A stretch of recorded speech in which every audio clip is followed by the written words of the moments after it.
नमस्कार दोस्तों, मैं आदर्श शर्मा। आज हम इस वीडियो में एक इम्पॉर्टेंट टॉपिक पर डिस्कशन करेंगे, जीएसटी के ऊपर। बिजनेसमैन के लिए जीएसटी किस तरीके से बेनिफिशियल है, आज हम इस वीडियो में डिस्कस करेंगे। तो देखिए, बिजनेसमैन को जो सबसे बड़ा बेनिफिट होता है वो जीएसटी का ये होता है कि उसे इस चीज़ का इनपुट मिलता है, सभी को नहीं मिलता। देखिए, अगर आप वर्किंग प्रोफेशनल हैं तो आपको नहीं मिलेगा, ठीक है। इस वीडियो पर मेरी रिक्वेस्ट है कि आप एंड तक ज़रूर देखिएगा, क्योंकि अगर आप 2-3-4 सेकंड का भी वीडियो मिस करेंगे तो जाहिर सी बात है आपको ये टॉपिक क्लियर नहीं होगा, ठीक है। तो मेरी हम्बल रिक्वेस्ट है कि आप लोग इस वीडियो को लास्ट तक देखें, तभी आप समझ पाएंगे कि एज अ बिजनेसमैन आपको जीएसटी के क्या बेनिफिट्स हैं। देखिए, आपको पता है कि मैं एक टॉपिक को लेकर बैठता हूँ और 4 से 5 मिनट में वो टॉपिक जो है मैं वाइंड अप करने का प्रयास करता हूँ, क्योंकि ज़्यादा लंबी वीडियो मेरी बनाने की आदत नहीं है, ना मैं उसको बना पाता हूँ। वीडियो में अगर थोड़ा सा शोर आ रहा है रोड की वजह से तो प्लीज़ उसे इग्नोर करिएगा। और टॉपिक पर आते हैं हम अपनी कि जीएसटी जो है बिजनेसमैन के लिए किस तरीके से बेनिफिशियल है। तो देखिए, जब भी आप कोई नया बिजनेस स्टार्ट करते हैं तो आप उस पर क्या देखते हैं, आप खरीदारी करते हैं, आप फर्नीचर खरीदते हैं, आप इक्विपमेंट्स खरीदते हैं, आप मशीनरीज खरीदते हैं, आप जो भी चीज़ें आप अपने बिजनेस के लिए खरीदते हैं, आप एसी खरीदते हैं, आप कोई भी चीज़ खरीदते हो उसका पक्का बिल बनवाइए। सबसे पहले तो उसका पक्का बिल बनवाइए। अगर आपको जीएसटी का बेनिफिट लेना है तो जहाँ से भी, जिस सप्लायर से भी आप ले रहे हो उससे पक्का बिल बनवाइए।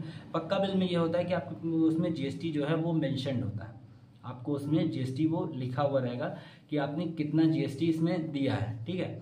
तो जब भी आप कभी आप एनुअल फाइलिंग अपनी करवाएंगे तो जितना % जीएसटी आपने दिया है, मान लीजिए कि आपने 5 लाख की खरीदारी की है और 1 लाख रुपए आपने जीएसटी भरा है, तो जो वो 1 लाख रुपए है वो आपको जीएसटी का इनपुट आपके जीएसटी पोर्टल पर मिल जाएगा। 1 लाख रुपए, आप 5 लाख की खरीदारी नॉर्मल इंसान करता है तो 1 रुपए भी उसको नहीं मिलता है रिटर्न में। मतलब कि जो जीएसटी आपने गवर्नमेंट को पे की है वो आपको रिटर्न हो जाएगी। बट रिटर्न कैसे होगी, यही मेन टॉपिक है। रिटर्न कैसे होगी यही मेन टॉपिक है, क्योंकि ये बहुत सारे लोगों को नहीं पता है। देखिए, जो बड़े व्यापारी हैं, जो बड़े बिजनेसमैन हैं, उनके सीएस जो हैं वो सारी चीज़ें है वो हैंडल करते हैं, उनको ज़्यादा सा दिमाग पे बोझ लेने की ज़रूरत नहीं।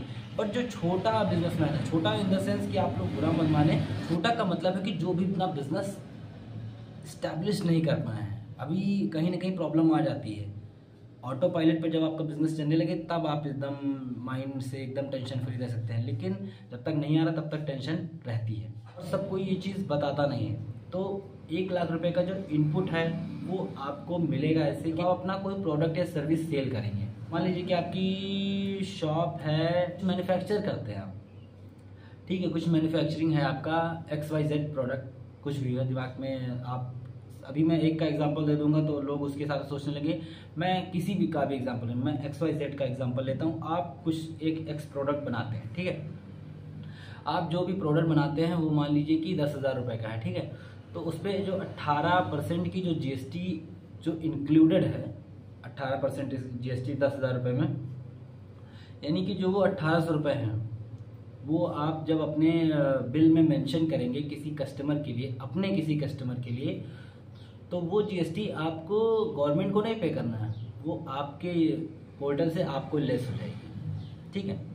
कहने का मतलब ये है कि जब आपके पास कोई कस्टमर आता है, आपने तो खरीदारी कर ली, आपके पास जब भी कोई कस्टमर आएगा आप उससे जीएसटी कलेक्ट करेंगे, वो उस जीएसटी में से आपको लेस हो जाएगी। जो 1 लाख रुपए का इनपुट आपको मिला है वो उसमें धीरे धीरे लेस होते होते वो कैश आपके पास ओरिजिनल पेमेंट मेथड में आ जाएगा, ठीक है, समझ गए आप। लेकिन ये सब काम तभी हो पाएगा जब आप पक्के पर अपना बिजनेस करेंगे। सबसे पहले तो आपको पक्के पर आना पड़ेगा, पक्के पर अपना बिजनेस करना पड़ेगा, तभी ये सारी चीज़ें पॉसिबल हो पाएंगी।